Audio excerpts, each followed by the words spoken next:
and welcome to Pointed Logic Tarot. So I have not been on TarotTube very long, but I have been watching it for quite some time. So I have a backlog of tarot tags that I've always really enjoyed and wanted to VR to.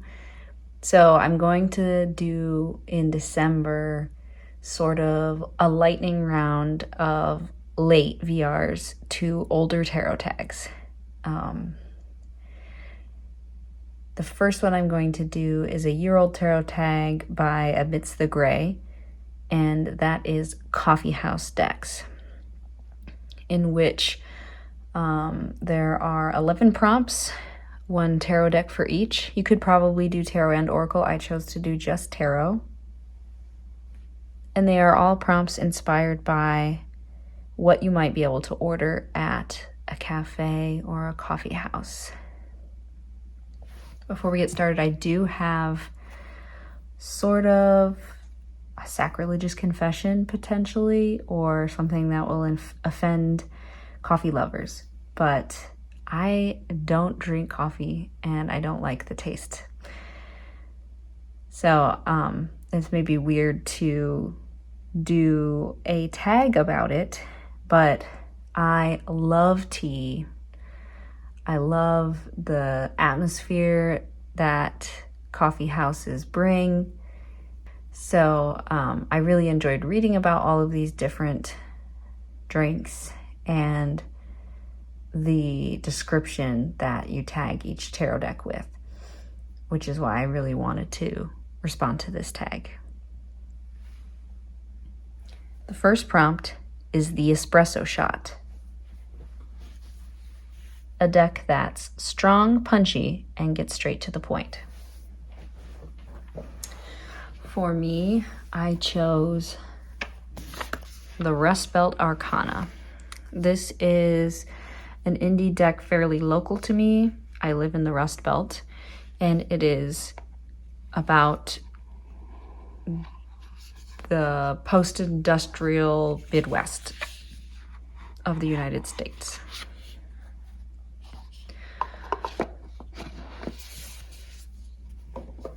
I chose it for the espresso shot because it has some very forward imagery. It has keywords on each card, or on each minor, so that gets you to the point. The quartz are real people and quotes. So it doesn't have, it's all out front and center. Like it has strong opinions. They are very poignant. They are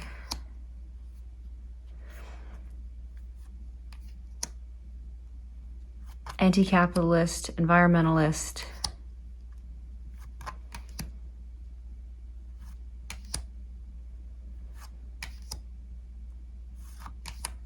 They're striking, especially for people who are connected to the region. And whenever I have a reading with this,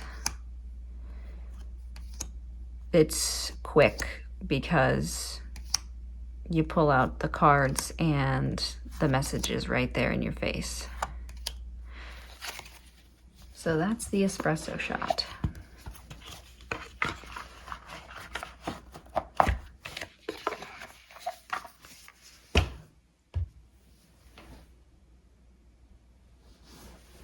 The next prompt is the Drip, a deck that's simple, accessible, and gets the job done.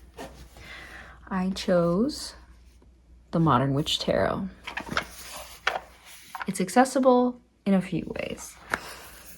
If you're starting out, it has straightforward imagery because it's an RWS clone. It's also accessible in that it's modern. So someone who's finds tarot esoteric or too strange might find the imagery more accessible. It shows a much wider variety of people than the original RWS. And it's also, it leans gender neutral.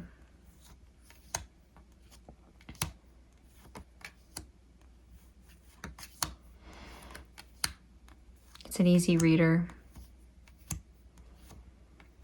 It's not my first deck typically, but it is potentially my favorite classic imagery kind of clone of the RWS. Like, it's more clone than it is inspired, although it's still not an exact clone, right? Like, the other tarot deck that I have that's a clone is the Tarot Vintage, and it is just a recoloring. I prefer this one because it's more relatable.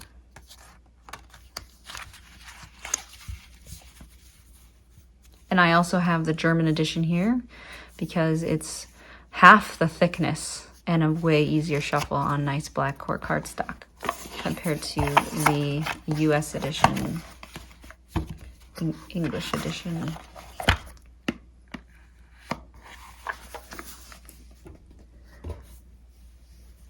All right. Next prompt is the Pour-Over, a deck you need to take your time with, but is totally worth the effort. For me, that is Tarot for the Great Outdoors. I love this deck. I know that some people have been complaining about the cardstock on this deck, but personally, I really don't mind its shuffle at all. And I really like its little white book.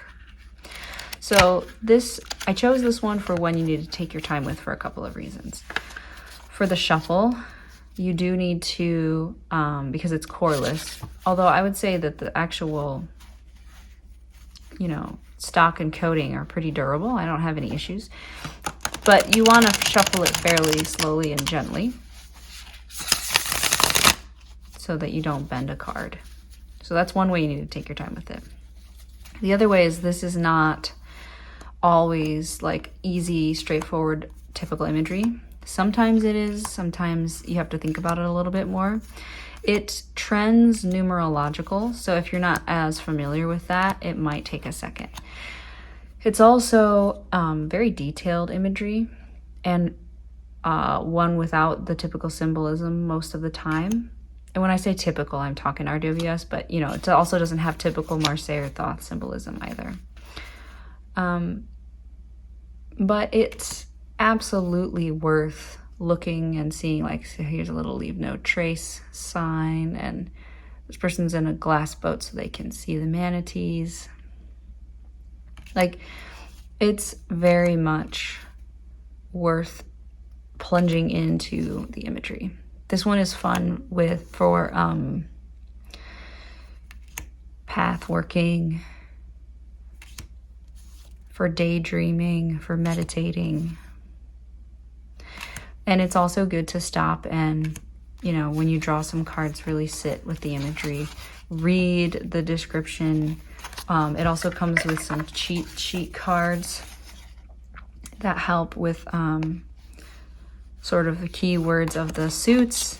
It has a classic Celtic cross spread, and then it has a little bit more about numerology here. So it's good to really take a second with this deck. Don't just try and straight up read it. You don't want this one if you're doing fast party readings. I mean, maybe you do. But for example, you don't have your typical heart with 3 swords for the 3 of blades. So think about how that card typically is how you typically read that card. And then think about what it is depicting here and what 3s mean and what swords mean. And sort of, you need to sit with these to really get your meaning. Additionally, on the majors, there's a park for each one. So this is depicting Glacier National Park. It's nice to sit down and read about these places, maybe look up some pictures, and you get the energy of the card from the energy of the park or the location. So I really enjoy this deck, especially in the summer. I also like to use it in the fall.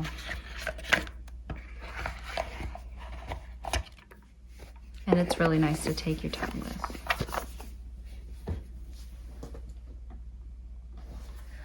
All right, the next prompt is the CAFE LATTE, a deck that's well received and highly palatable. Okay, so I chose this deck.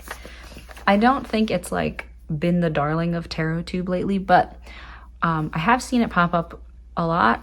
It was a recent Kickstarter and it's still available. It's an indie deck. And whenever somebody would take a look at it, it was very well received. It's also just so adorable. Like, I got it and I love it. It's great for the darker half of the year. It's cozy. It's a very good intro to pips because it's very palatable pips. I mean, the color palette is stunning.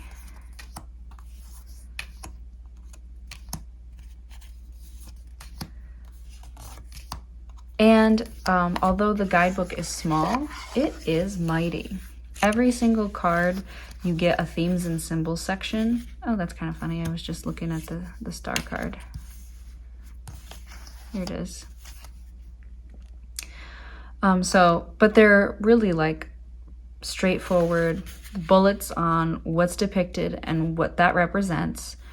You get a nice little message, you get keywords, and then you get sort of your general description. So it's simple. It's just one page of text and the image. And it's the same for the minors. In fact, it's even a little smaller. Half a page of text and the image. But I find, especially for a pip deck, the way that this talks about the symbols in the minors is very useful and helpful. The way it talks about the quartz is useful and helpful. The like slight nods, the hints at a meaning.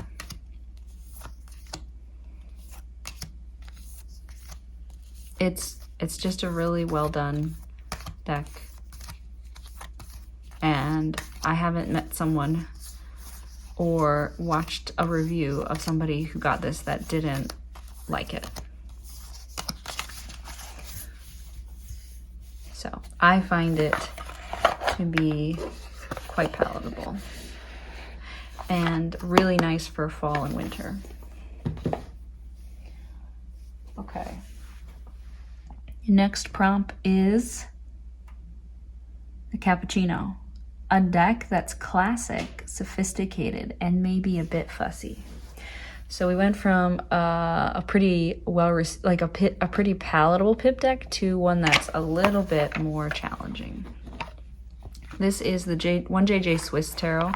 I have the version that was created by the late Vincent Patisi, who took the original imagery, cleaned it up, because there was a few different like artistic coloration errors or things that didn't quite make sense. There's a video on his YouTube channel where he walks through the edits, and he also did a recoloring.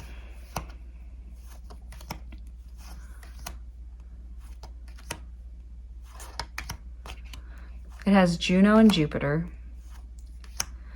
instead of the Hierophant and the High Priestess. But Vincent created a High Priestess and a Hierophant to include or trade out. I just keep them all in. But look how good that is. So this is the classic 1800s imagery, and this is Vincent's new card. They like really blend in well. It's fussy to me for two reasons. It's fussy because it's not Marseille, but it's not just straight up pips. Like, it very much leans Marseille in its designs. So how do you want to read it? Do you want to read it numerologically? Do you want to read it Marseille? Do you want to read a mix of the two? And it's also fussy because it's on super slippery linen cardstock. I really like how it shuffles, but it also loves to escape. So I've played 78 or 80 in this case card pickup a few times with it. It's slidey. But it does shuffle really well.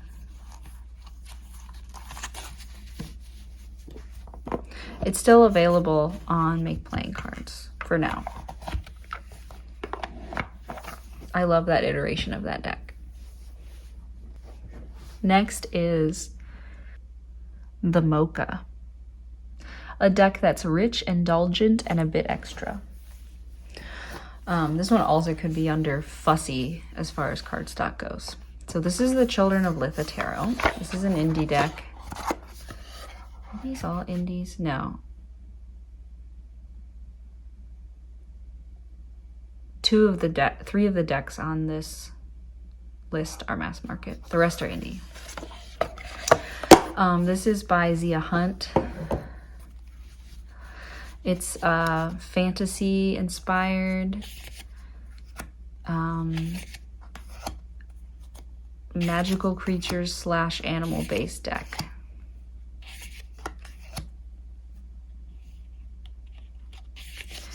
It has incredibly rich, detailed, and saturated imagery.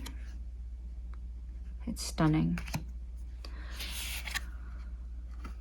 It's a little bit on the expensive side, which is one of the reasons I consider it indulgent. It's on that like soft touch cardstock that feels really luxurious, but is kind of fussy to shuffle. And it is sophisticated. So I got this deck. I really enjoyed it. I used it. I read some of the stuff in the guidebook and I was like, this is a great deck. But then I watched a bunch of Zia Hunt's Instagram videos where Zia was just talking about, honestly, was mostly talking about her new deck coming out, Children of Starro, which I have backed. But she brought this one out to talk about the differences in the imagery, and oh my gosh, the layers that she has put in here, the thought behind all of the symbolism, the intention, the threads that are woven between the cards. This is a very sophisticated deck. It doesn't just appear sophisticated, but it is. It's got so much depth to it that, like when I first got it, didn't give it the credit it was due. Not that I thought there was any issue with it, but, or that I thought it was shallow, but it's just so much deeper than I even thought. So I think it fits well for this prompt. And I'm very excited for the Children of Ostara deck, which I think is currently, Zia's in the middle of doing fulfillment. So fingers crossed it comes soon. Okay, the next is the Cortado, a deck that's balanced and objective. For this, I chose the Star Trek Tarot. This is an indie deck. There's a few different Star Trek decks out here. This is an original series deck by Telekiad.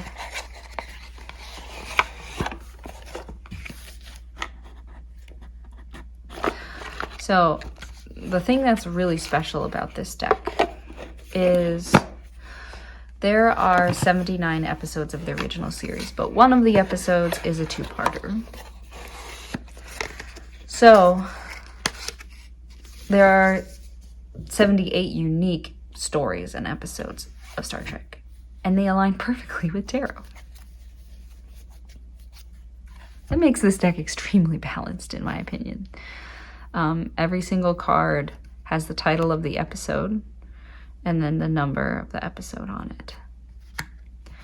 The creators have assigned one episode per card, and depicted a scene that aligns with the meaning of the card. So the cards, the order of the tarot cards are not the same as the order of the episodes. They mixed them around so that they matched, but it's just so well done.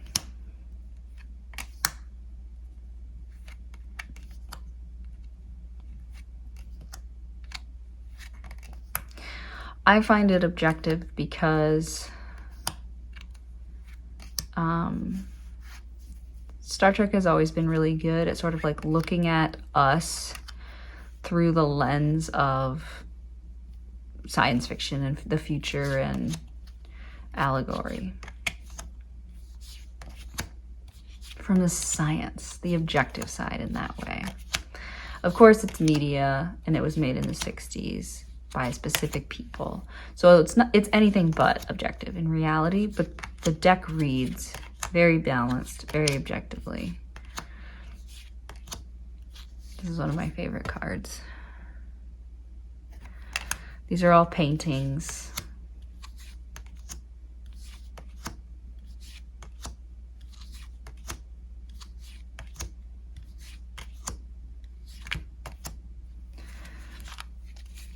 And they have keywords, both an upright keyword and a reversed keyword.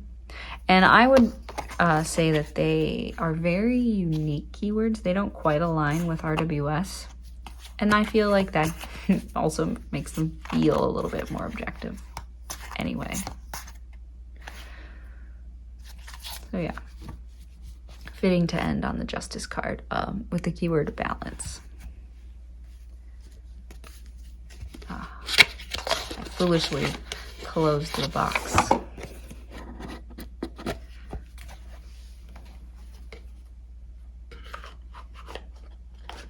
Okay. The next prompt is the CON PANNA, a deck that puts you in your place, but with a hint of sweetness. For that, I chose the Mini Mice Tarot, MIMIT. This is also a deck that was on Kickstarter, and the creators have just come out with a sequel. You can look them up, and I think at least sign up to find out when the second deck will be available. It's super tiny. It's so cute. But the mice in here are ferocious.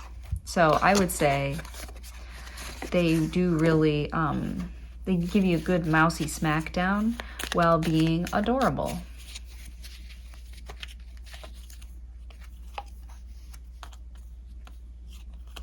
They're really great for big spreads because the cards are so small.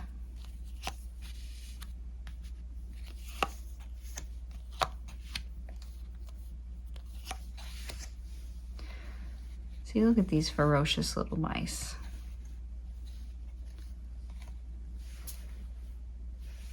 I wouldn't want to cross them, but I do also want to pet them on their mighty bunny steeds.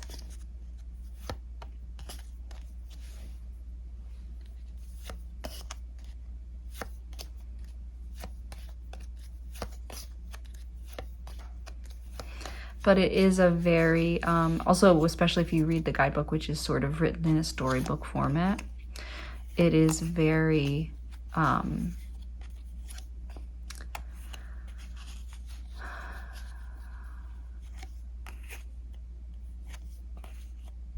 punchy, I guess is how I would describe it.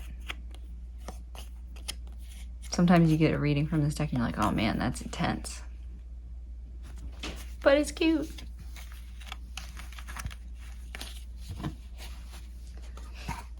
So it's good to get when you want a no-nonsense reading. Okay. The next one on the list is the chai latte. So this is a drink I actually do enjoy. Although I will admit I haven't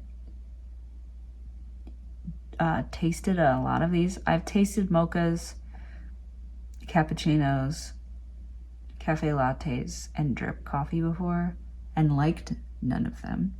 But whenever I'm out somewhere, the chai latte is my go-to. It's not the only thing I'll order, but it's typically what I go to because I can get it vegan in most places and it's tea that I like. Still, it's only fitting that my favorite deck is that matches my go-to drink. This is the Gentle Tarot, which, you know, warm, cozy, nurturing. That's right in the title in my mind. I'm showing the first edition here. This is by Mari from Mari in the Sky.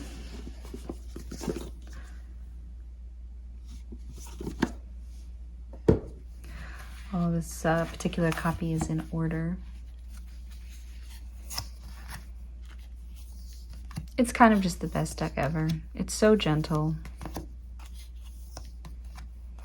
You should head over to Sarah at Tangy Tarot to watch her breakdown of our Gentle Tarot deck study that we have been doing on the Saswitch Discord server. It's been a blast. Whenever I need a deck to deal with something I'm taking kind of hard, or my brain is feeling murky, or I'm tired, or I just want to be cozy, this is the deck I go to. It's also because it's been the deck I've had the longest and I learned on, easy, like for me to read. I don't think it's necessarily a deck I would describe as an easy reader. It depends on your school of tarot, like where you start. But it is so familiar to me that I find it, the readings just absolutely flow. I love this deck. You should go check out Mari on thegentletarot.com. Mari recently had a Kickstarter for her first Oracle deck called My Friend Fire. That will also soon be available once the Kickstarter is fulfilled. Okay. Next up, we have the Matcha Latte, a deck that's an acquired taste or a bit unconventional. I think this is both of those things. And that's the Yonasa Yaus Tarot by Yonasa Yaus, which I have the 5th edition here to share. Partly because it's green. This particular one is. Yonasa Yaus releases several editions in different colorways. But like, if you're gonna think matcha latte, this is kind of the deck. But not just because of the color. This deck is based on Marseille Tarot, but is not at all in any shape or form a clone or depicting. So the meaning is, the images are based on the Marseille meanings, the classic Marseille meanings.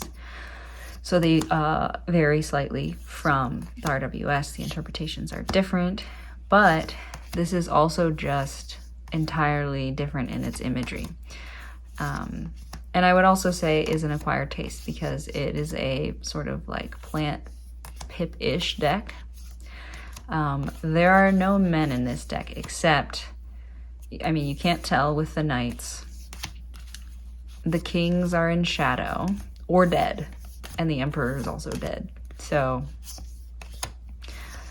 I would say that adds to its acquired tasteness. I kind of think it's rad. Gives me a little bit fantasy post-apocalyptic vibes or something. It's like, so here's a king. They're kind of inaccessible in the shadows. But there's so much here. The guidebook talks about the meanings behind the flowers and also just the uses of the flowers, the history of them, their genus and species, where they originate. So if you like botanical decks, this one's really cool. So yeah, This is what I mean by how men are depicted. Where's the... I want to show you the King of Pentacles.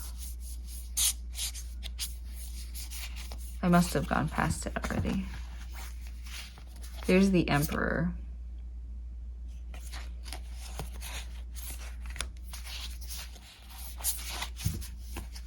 Well, spoiler alert, it's a skeleton. So yeah, that's the Yanase Tarot. There's the King of Pentacles.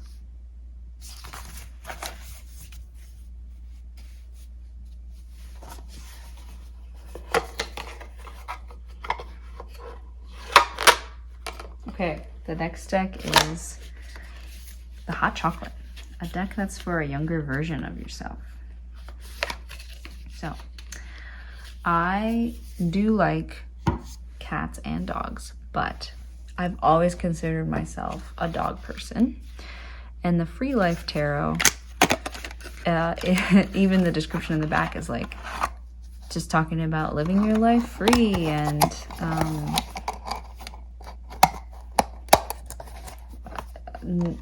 able to like travel and explore and enjoy life with you and your dog.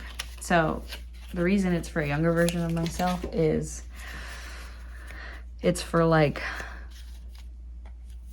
single me or younger me, just off doing my own thing. Because when I first graduated college, I took a lot of jobs all around the US and traveled and explored and did my own thing. So that's a little bit why it's a younger version of myself. It's also kind of a young art style. The characters are young. And they're mostly just a girl and her dog. Look at this dog. I love this Tower card.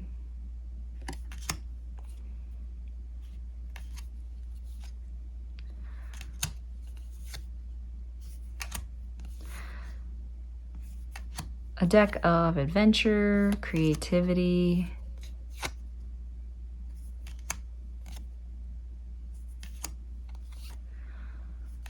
flirting,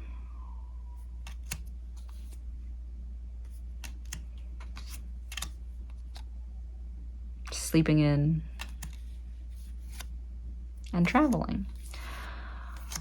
And like, I don't necessarily miss this. Just because, you know, it's expensive to, or it's not expensive. It's frustrating when you're renting and this is your situation, or you don't get paid very much and everything feels so expensive. Which fresh out of college me was. But, and you know, I like being tied down now with my family and the like stability and security of a, you know, we don't have everything figured out, but I have a partner and we can solve most things together. But I sure did enjoy this adventurous time and loved all of the just me and my dog days that I had. But now it's me, my partner, my kid, and my dog, so I am happy with that. There's oracle cards too, which is what I pulled out separate. So that's the younger me deck. Okay. Next is the Italian soda. Okay. I know I said the only thing I didn't like was coffee, but I also don't like pop. I don't like anything fizzy, and I don't like alcohol. So like, I'm kind of boring. I like tea and water and lemonade. I'm sorry, I digress. But anyway, Italian soda, something I don't like. This one is a deck that's fun, low-key, and not overly serious. For that, I chose Cozy Witch Tarot. which I could have also chosen for the chai latte because it's literally a chai latte deck. But I chose it for this one because I do consider it, like you could do a serious reading with it, but I do consider it not overly serious. It's fun, it's approachable. This is the kind of like brunch deck or girls sleepover deck. All of the cards have a little key phrase, so I feel like anyone who doesn't even know anything about tarot could give you a reading with this if you're doing it, you know, in a just for fun kind of way.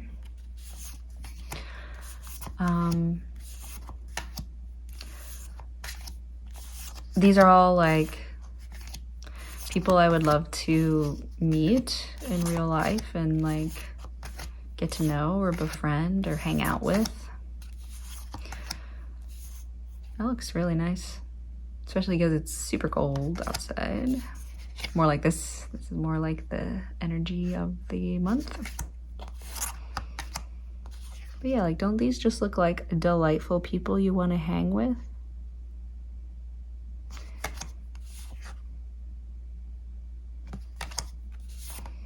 There's some renamings that make things maybe more approachable for people. And like the hard cards, I wouldn't say they're necessarily nice washed. But none of this is super intense. So like the Nine of Swords, we all get a bit carried away with our worries sometimes. So I feel like the phrase gives you the message of the card a little bit more gently. But not all of them are like that. Like this one's like, wake up. But it's low-key. It's not overly serious.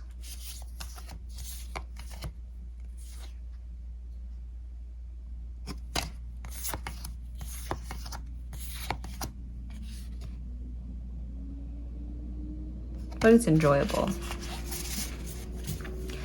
I don't like that the cards are oversized because that's hard, but I love the actual like card stock and swishy matte coating on it.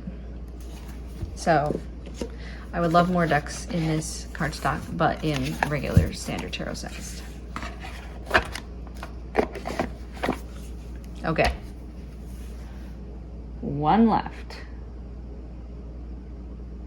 Also, I said 11 prompts for some reason, but there were 13 prompts in here. The herbal tea. So this is something I love to drink. A deck that takes things down a notch or helps you unwind. And this is actually a new deck to me, but it is the Magic Pantry Tarot by Cedar McLeod. This is an indie deck. This was a Kickstarter, but I think there will be some available on Cedar's shop. Oops, this is the title card, I think. Yep. This deck, not only does it have an entire suit of herbs and spices, but it is absolutely a deck for unwinding, in my opinion.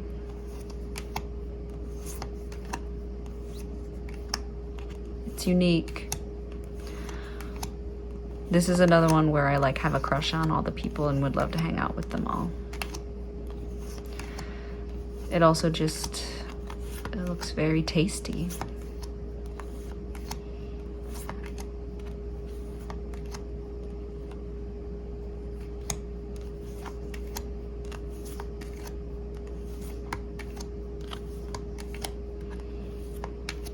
I use this on Friday nights because that's the night I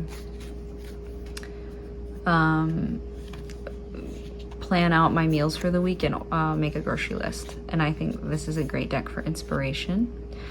But it also helps me unwind after a long week. And this is actually my favorite card in the deck, the Hermit. And it's tea. So that's also quite fitting for the herbal tea card. But yeah, see, so the wand suit is herbs and spices.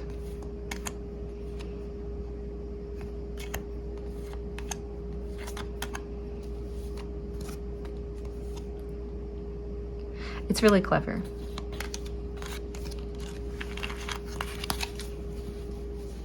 So that is the Magic Pantry Tarot.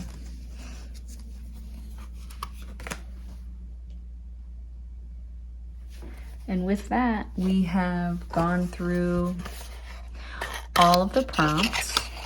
Thank you, Amidst the Gray, for making such a wonderful and creative tag. I know a ton of people responded to it when it came out initially.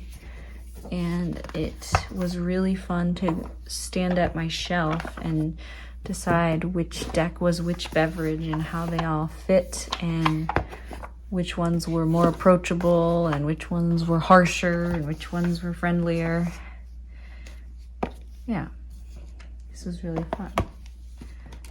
Thank you very much. I hope you enjoyed, and take care.